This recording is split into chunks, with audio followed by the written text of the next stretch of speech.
저번 주에 로마서 10장 10절까지 우리가 봤는데요. 예. 그러니까 사도 바울이 이스라엘 민족을 위해서 정말 구원을 받았으면 하는 그러한 소원이 있었잖아요. 그죠? 예.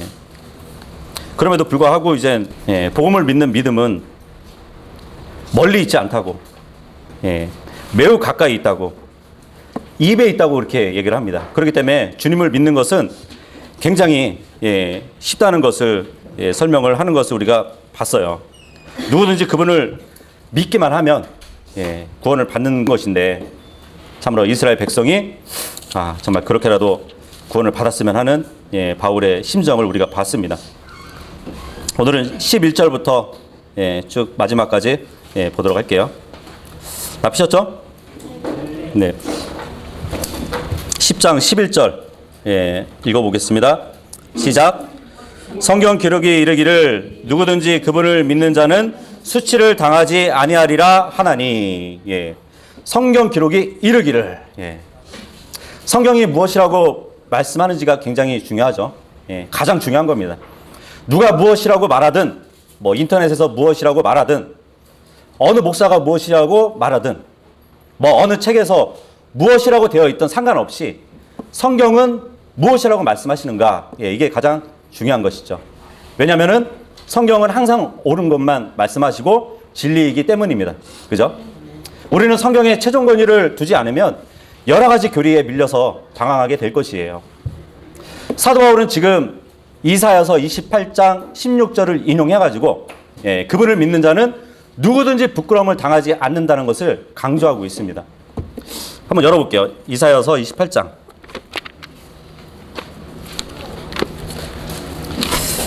이사야서 28장 16절.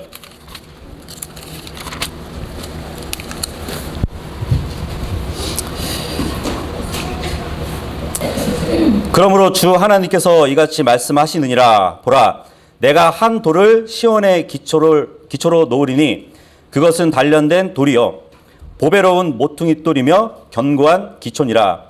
믿는 자는 다급히 서두르지 아니하리라. 이 말씀을 하고 있어요. 이스라엘의 심판을 예언하시면서 이 말씀을 덧붙인 건데, 모퉁이 돌 대신 그분을 믿을 자들은 확고한 마음을 가지고 심판을 앞둔다는 말씀을 하고 있는 것이에요. 근데 오늘 이 로마서 본문에 보니까 누구든지 그분을 믿는 자는 부끄러움을 당하지 않는다고 말씀을 하고 있습니다. 그죠? 너무나 많은 그리스도인들이 주님을 부끄러워해요. 부끄러움을 당한다는 이 표현에서 나오는 단어가 창세기에서 처음 등장하는데, 아담과 이브 둘 다 벌거벗었으나 부끄러워하지 아니하더라 해서 처음 쓰였어요.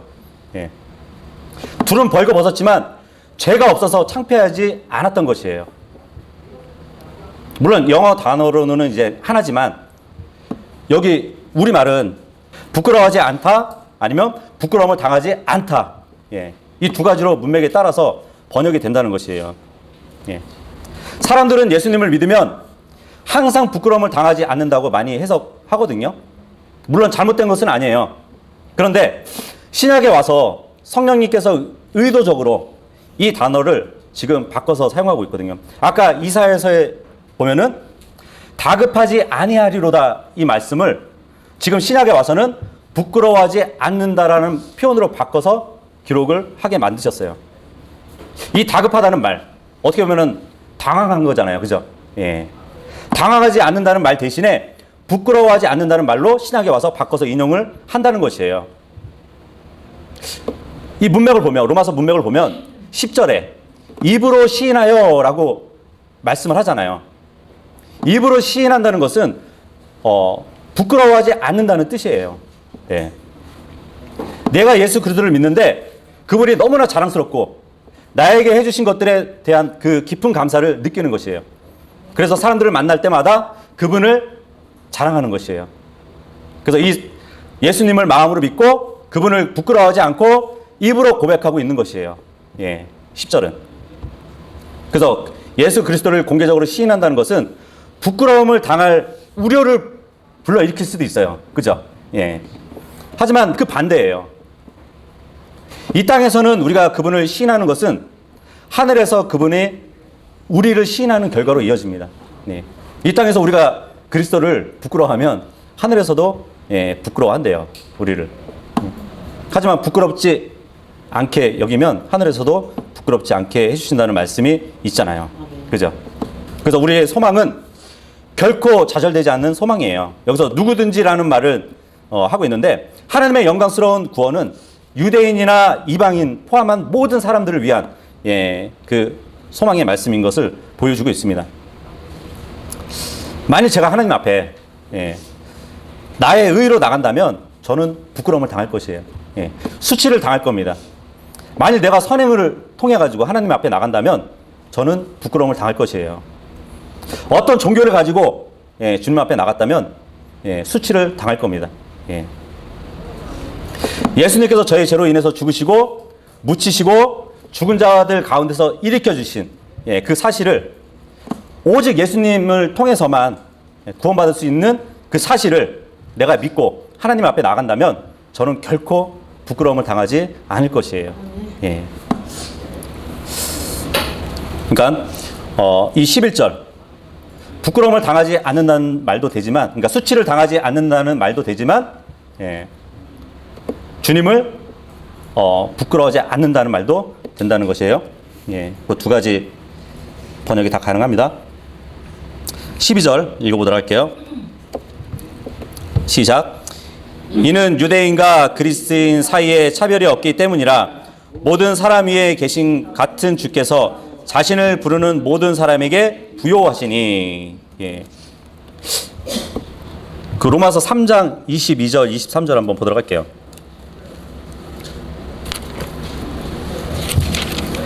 로마서 3장 22절 23절 보시면 그것은 곧 예수 그리스도의 믿음에 의해 모든 자들에게 미치고 믿는 모든 자들 위에 임하는 하나님의 의인이 이는 그 의에 차별이 없기 때문이라 모든 사람이 죄를 지어 하나님의 영광에 이르지 못하더니, 이 말씀을 하고 있습니다. 그러니까 누구나 예수 그리스도를 개인적인 구원자로 믿으면 구원을 받는다는 말씀이에요. 그죠? 예수님을 주님으로 믿으면 구원을 받는 것입니다. 주님의 이름을 부르면 구원을 받을 수 있어요. 주님은 어떤 배타적인 하나님이 아니라 온 인류에 대한 주님이세요. 그래서 주님은 자기를 부르는 모든 자에게 은혜와 긍휼이 풍성하신 분이십니다. 뭐라고 기도해야 되는지 몰라도 상관없어요. 마음으로 믿으면 됩니다. 하나님께서 마음을 아시기 때문이잖아요. 그죠? 그리스도께서는 누구든지 그 사람을 위해 죽으신 것을 마음으로 믿을 때 하나님께서는 그 마음을 아신다는 것이에요. 믿는 순간 하나님께서는 그 사람의 마음을 아신다는 겁니다. 그래서 어떤 절차나 형식이 중요하지 않아요. 마음으로 믿고 입으로 시인하면 되는 것이에요.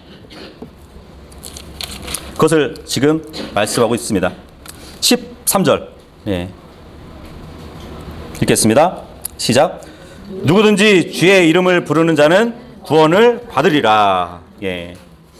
그 복음의 보편성을 증명하기 위해서 여기 이제 요엘서 2장 32절을 인용하고 있어요. 근데 그대로 인용하고 있어요. 안 찾아봐도 돼요.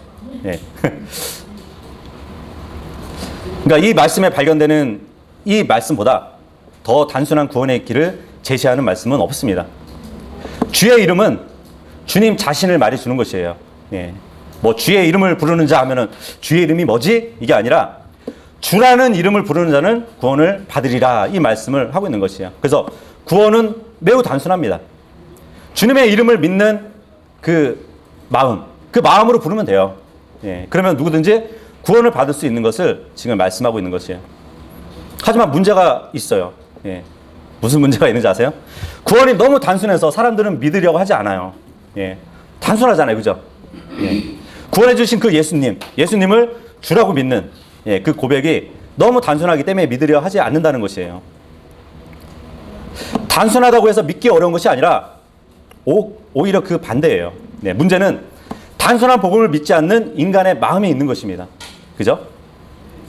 지능이 높지 않아도 구원을 받을 수 있는데 예수 그리스도는 십자가 위에서 죽으셨다는 사실, 3일 후에 죽은 자들로부터 다시 일어나셨다는 그 사실, 이것을 믿으면 하늘나라에 갈 수 있는데 그것을 믿지 않으면 지옥에 가는 것인데 얼마나 이해하기 쉬워요. 그죠?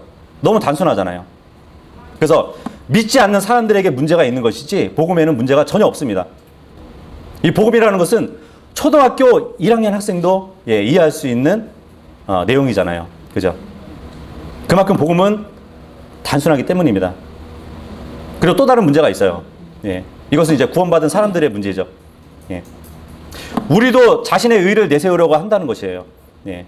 구원받은 사람들조차도 예수님의 의를 내세우지 않고 자신의 의를 내세우고 예수님의 영광을 구하지 않고 자신의 영광을 구하는 데 문제가 있다는 것입니다.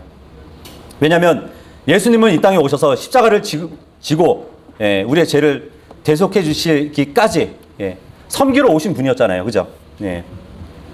근데 성경에 의하면 섬기러 온 자가 높임을 받는다고 말씀을 하시거든요.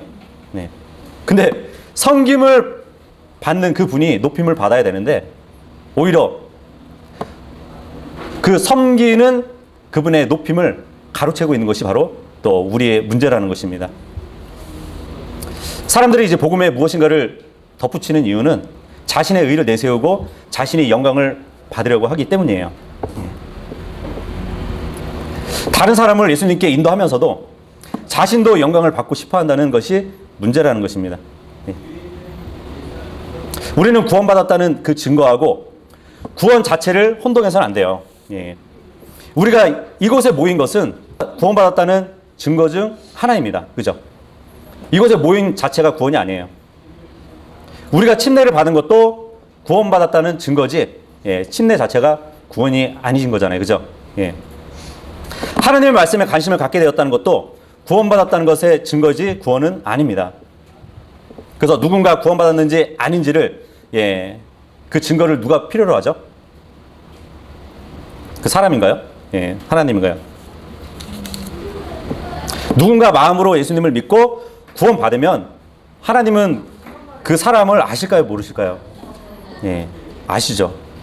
그래서 주님께서 누군가 구원받았는지 확인하기 위해서 어떤 인간의 증거를 필요로 하지 않으세요. 14절하고 15절 읽어보도록 하겠습니다. 시작. 그러면 그들이 자기들이 믿지 않은 분을 어찌 부르겠느냐? 자기들이 듣지 못한 분을 어찌 믿겠느냐? 선포자가 없이 어찌 듣겠느냐? 보내어지지 아니하였다면 그들이 어찌 선포하겠느냐? 이것은 기록된 바 화평의 복음을 선포하며 좋은 일들의 반가운 소식을 가져오는 자들의 발이 어찌 그리 아름다운가 함과 같으니라. 이제 복음을 듣는 자들이 있다면 복음을 선포하는 자들이 있다는 것을 말씀을 해주고 있습니다. 복음은 선포를 전제로 한다는 것이죠. 만일 사람들이 듣지 못한다면 유대인과 이방인에게 제시한 그 구원은 무슨 소용이 있겠냐, 그 말을 하는 것이에요. 이 구절 보면은 정말 우리는 복음 전도에 대한 강력한 도전을 느끼게 됩니다. 14절 15절 보니까 세 번에 걸쳐서 어찌 부르리요, 어찌 믿으리요, 어찌 들으리요. 이것을 통해서 사도는 유대인과 이방인의 구원을 가져오는 단계들을 지금 보여주고 있어요. 그죠? 근데 이것을, 그러니까 순서를 뒤바꿔 본다면 그 뜻이 뭐 또 분명하게 보여지기도 해요. 하나님께서 그분의 종들을 보내십니다. 그죠? 보냄이 있어요. 그리고 그 종들은 구원의 좋은 소식을 외치게 되겠죠. 전파를 하게 된다는 것이죠. 그럼 죄인들이 그리스도 안에 있는 생명에 대한 하나님의 제안을 듣게 됩니다. 들음이 있게 되는 것이죠.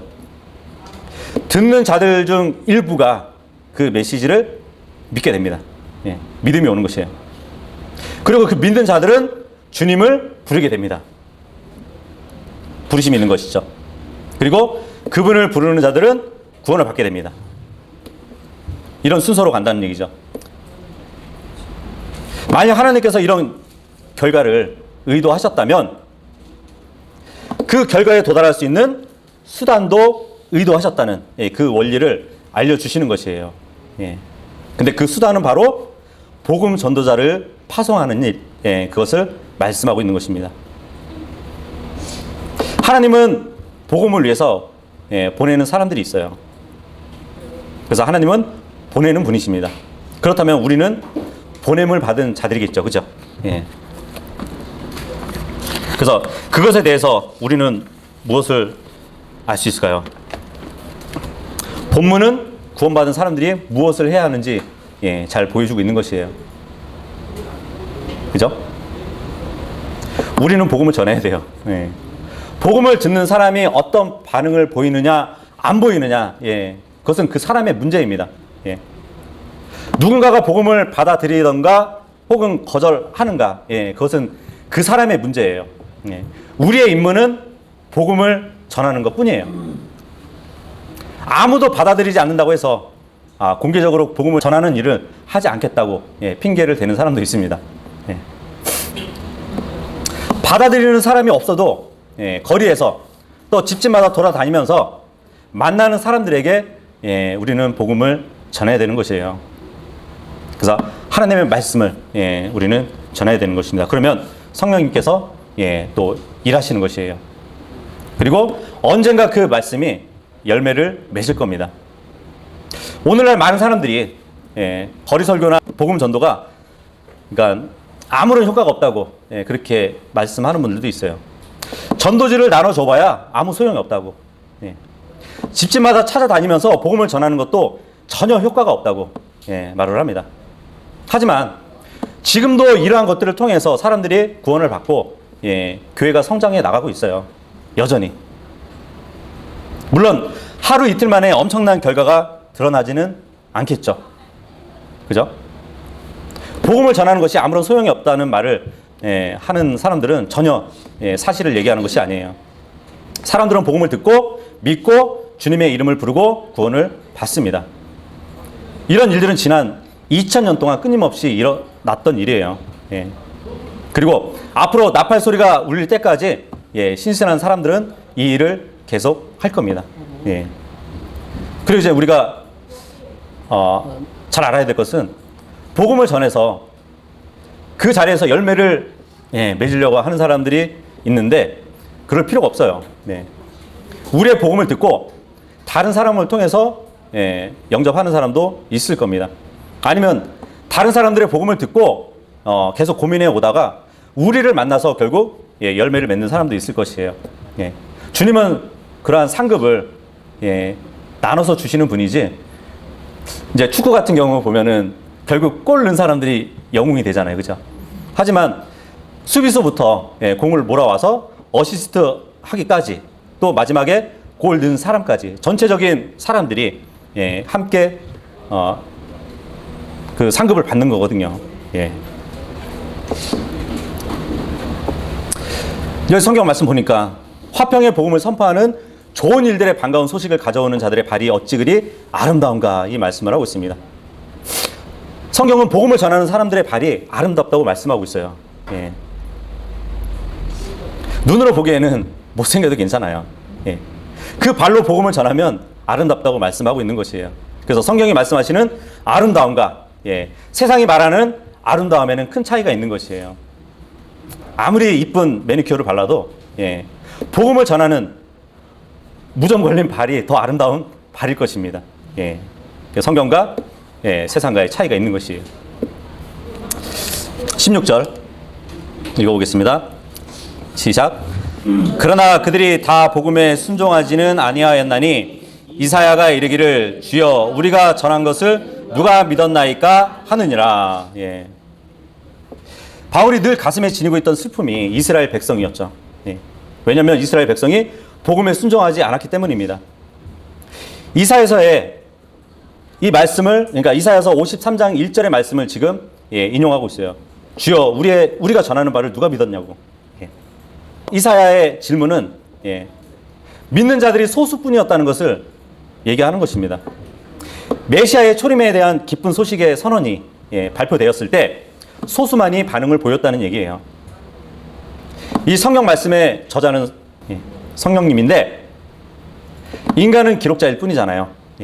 그래서 지금 우리가 살펴보고 있는 이 로마서 10장을 한마디로 요약한다면 그들이 다 복음에 순종하지 아니하였다, 이 말로 단축시킬 수 있어요. 그렇다면 복음에 순종한다는 말의 의미는 뭘까요? 무엇인가를 해야 한다는 말씀일까요? 어떤 사람들이 순종의 의미를 놓고 논쟁을 벌이기도 합니다. 복음에 순종한다는 것은 무엇인가를 해야 한다는 의미로 주장하는 사람들이 많아요. 하지만 하나님께서는 말씀의 한 절이 끝나기도 전에 복음에 순종하는 것이 무엇인지 기록해 놓으셨습니다. 성령님께서는 자신이 하신 말씀을 자신의 용어로 정의해 놓으신 것이에요. 복음에 순종하지 않는다는 것은 믿지 않는다는 것이에요. 그러니까 반대로 복음에 순종한다는 것은 또 믿는다는 것입니다. 이 비슷한 표현이 요한복음 6장에도 있잖아요. 요한복음 6장 28절 29절 보면 그때 그들이 그분께 이르되 우리가 어떻게 하여야 하나님의 일들을 하리이까 했을 때 예수님께서 하나님께서 보내신 자를 너희가 믿는 것 이것이 곧 하나님의 일이라 이렇게 말씀을 하거든요. 하나님의 일에 순종하는 것 그 자체가 바로 나를 믿는 것이라고 말씀을 했단 말이죠. 그러니까 복음에 순종하기를 원한다면 믿어야 되는 것이에요. 하나님의 일을 하기를 원한다면 믿어야 되는 것이에요. 구원받기 위해서 무엇을 해야 하는 것이 아니라 믿어야 되는 것이에요. 무엇인가를 느껴야 하는 것이 아니라 복음을 믿어야 하는 것입니다. 그리스도께서 나를 위해 죽으시고 묻히시고 부활하셨다는 사실을 믿으면 되는 것이에요. 믿어지지 않는다는 것이 아니라 믿어지지 않는다는 말은 틀린 것이에요. 안 믿는 것이에요. 그것은. 그래서 16절에 다 복음에 순종하지 아니하였나니 이 말씀은 다 복음을 믿지 아니하였나니 이 말씀으로 보시면 됩니다. 17절 읽겠습니다. 시작.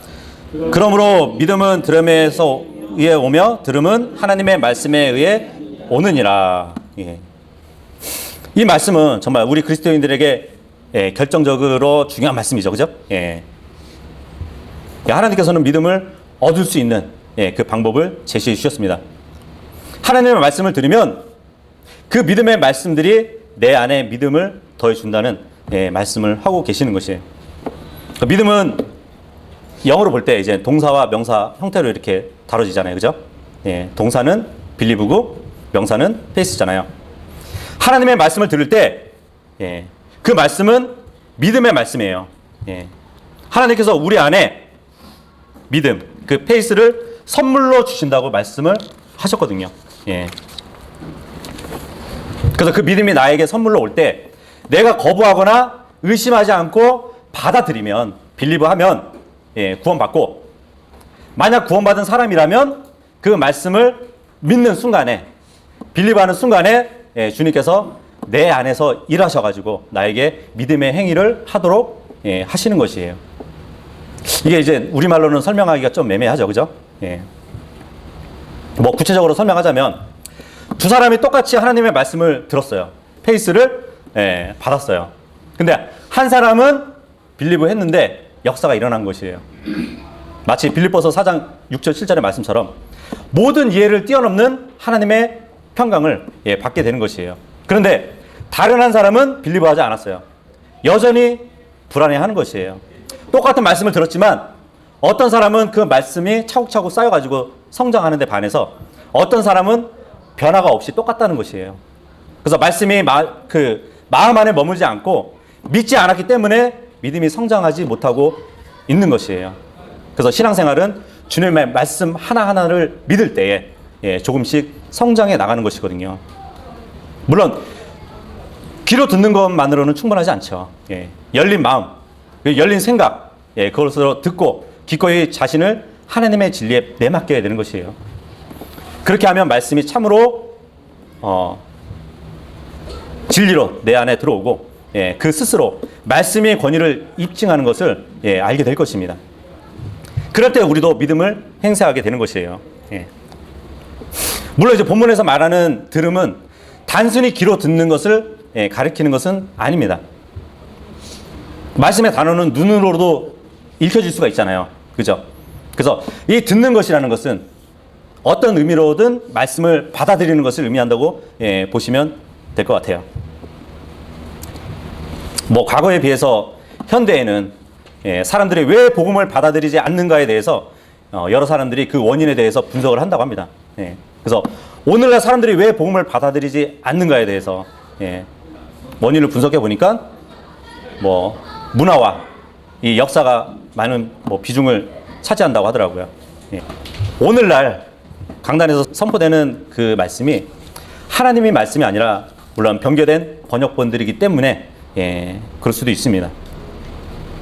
그리고 하나님의 말씀을 전하지 않고 어떠한 심리학 이론을 전하기 때문이에요.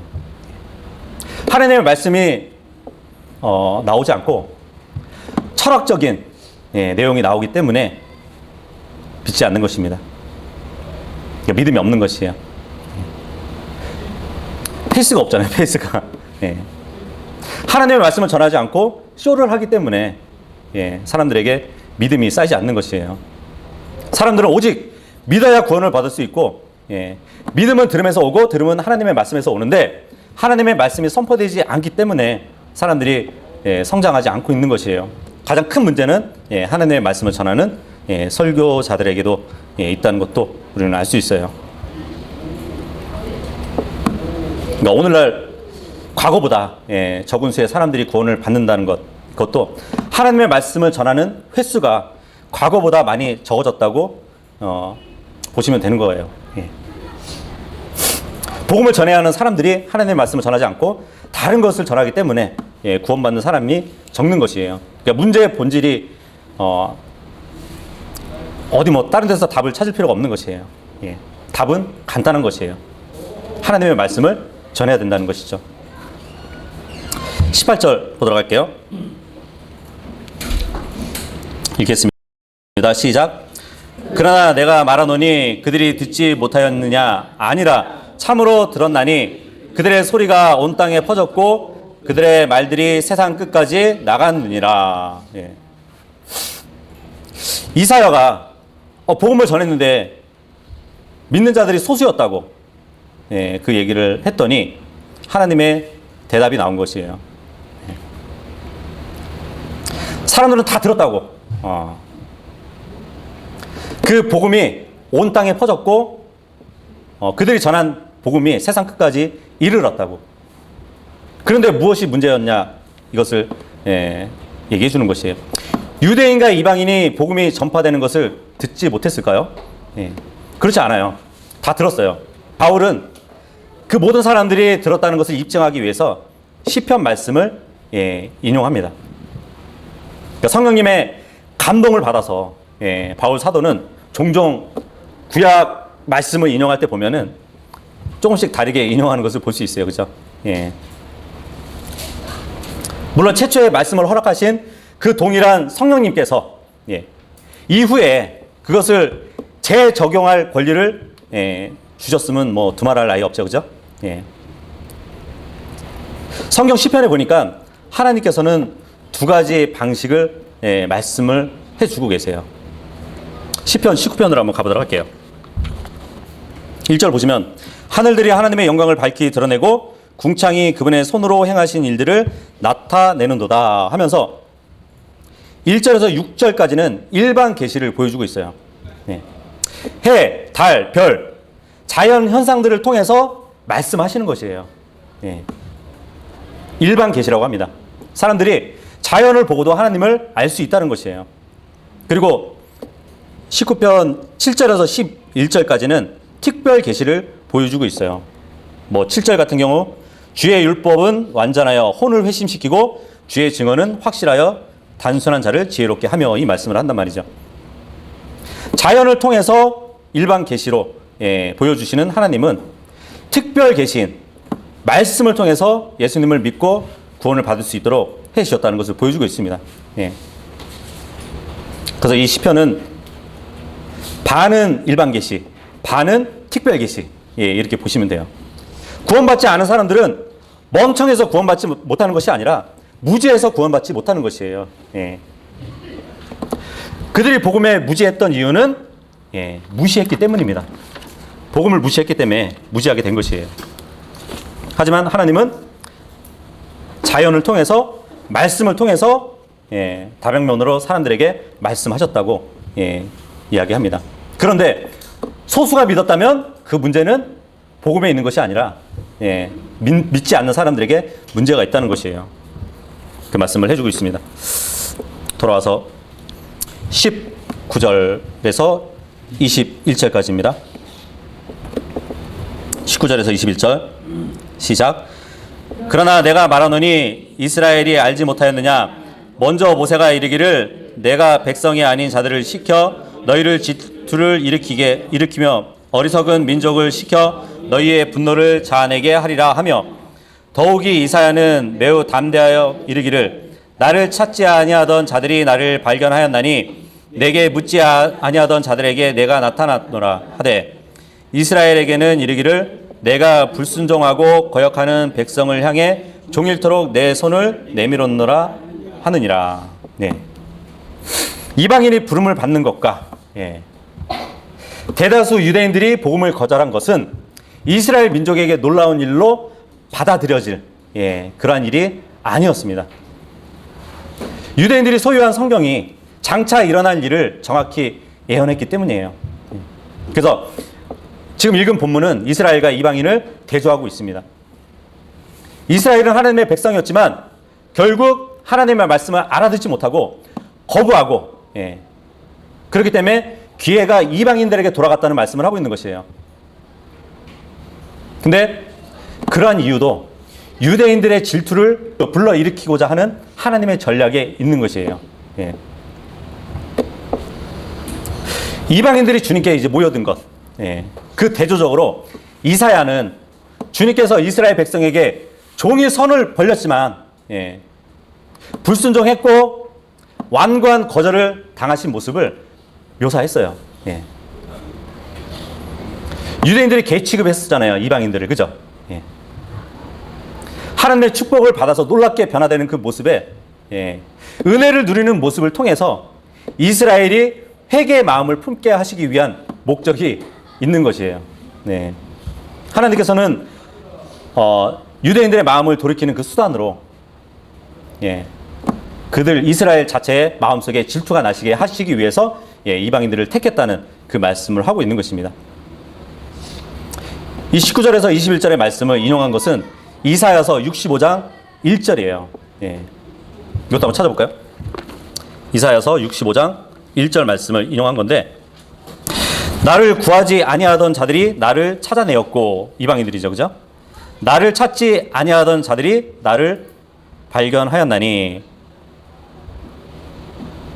내 이름으로 불리지 아니하던 한 민족에게 말하기를 나를 보라 하였노라. 전반적으로 이방인들은 하나님을 구하지 않았어요. 그들은 이방 종교가 있었잖아요, 그죠? 그 이방 종교로 만족했기 때문입니다. 하지만 그들 중에는 많은 사람들이 복음을 듣고 반응을 보였어요. 그래서 상대적으로 말해서 이방인이 유대인보다 더 복음에 순종했다는 말씀을 하고 있는 것이에요. 그런데 그러한 역사가 이스라엘을 질투하게 만들었다는 것입니다. 사도행전 2장에 보면 예루살렘에서 복음이 전해졌어요. 그런데 사도행전 3장에서는 복음을 전하는 사람들과 믿는 사람들을 누가 핍박을 해요. 누가 하는지 아세요? 유대인들이 핍박을 해요. 복음을 전하는 사람들을 핍박했다는 것은 복음에 대해서 그들도 들었다는 것을 의미하죠. 그죠? 사도행전 4장에 보면은 다시 복음이 예루살렘에서 선포됩니다. 그런데 또 누가 복음을 전하는 사람들, 그 사람들을 핍박을 해요. 이번에도 유대인들이에요. 복음 전도자, 그 믿는 사람들을 핍박했다는 것은 그들이 복음을 알았기 때문에 핍박을 했다는 것이에요. 몰랐으면 핍박을 하지 않았을 겁니다. 그죠? 그래서 핍박으로 인해서 교회가 흩어지게 되었지만 여전히 복음을 전했고, 그 결과 이방인들은 복음을 듣고 믿어서 구원받게 되었다는 것이에요. 유대인들은 계속해서 믿는 이방인들을 핍박하기 시작했습니다. 뭐 데살로니가 교회, 갈라디아, 뭐 로마에서 끊임없이 핍박을 했어요, 유대인들은.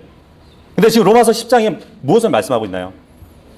유대인들의 문제는 무지가 아닌 불신이었다는 것이에요.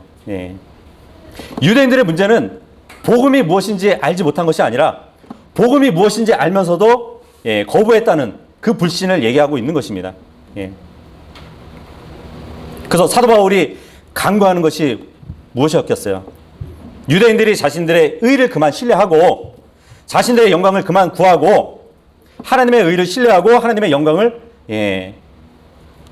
구했으면 하는 그 간구였어요. 사도 바울은 유대인들이 자신들의 의를 버리고 하나님의 의이신 예수 그리스도를 구하기를 원했던 것입니다. 대부분의 사람들은 구원받기 전에 무엇인가를 믿고 있었어요. 그죠? 그것이 종교일 수도 있고 자신일 수도 있습니다. 그것을 버리고 예수 그리스도를 붙들어서 구원받아야 되는 것이에요.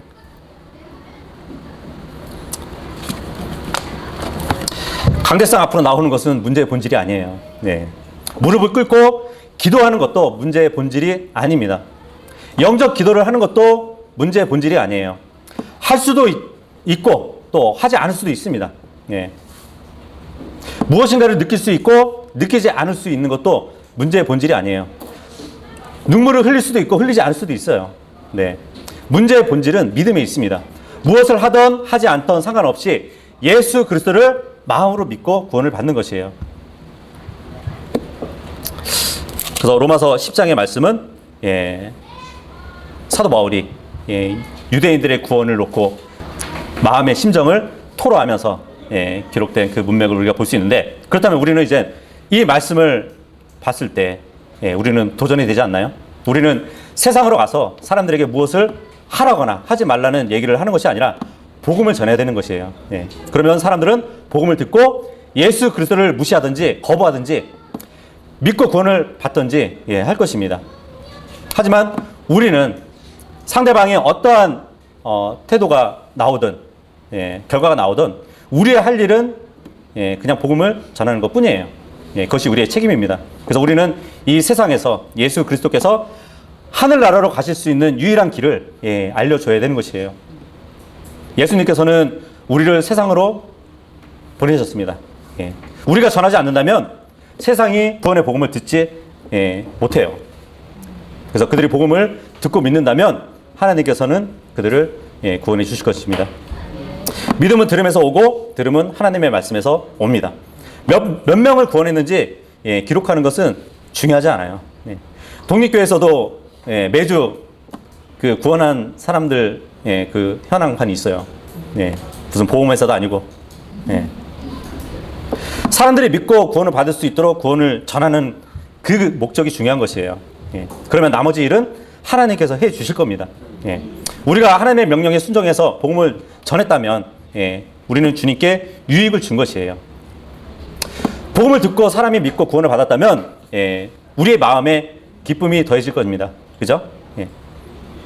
아마 일종의 보너스 같은 그런 것을 우리는 받을 것이에요. 하나님께서는 복음을 전해서 사람들이 믿게 하라고 하신 적은 없어요. 우리가 해야 할 일은 그냥 전하고 또 전하고 또 전하고 전하는 일입니다. 그래서 우리가 로마서 10장에서 배웠습니다. 여기까지 그러니까 살펴봤습니다.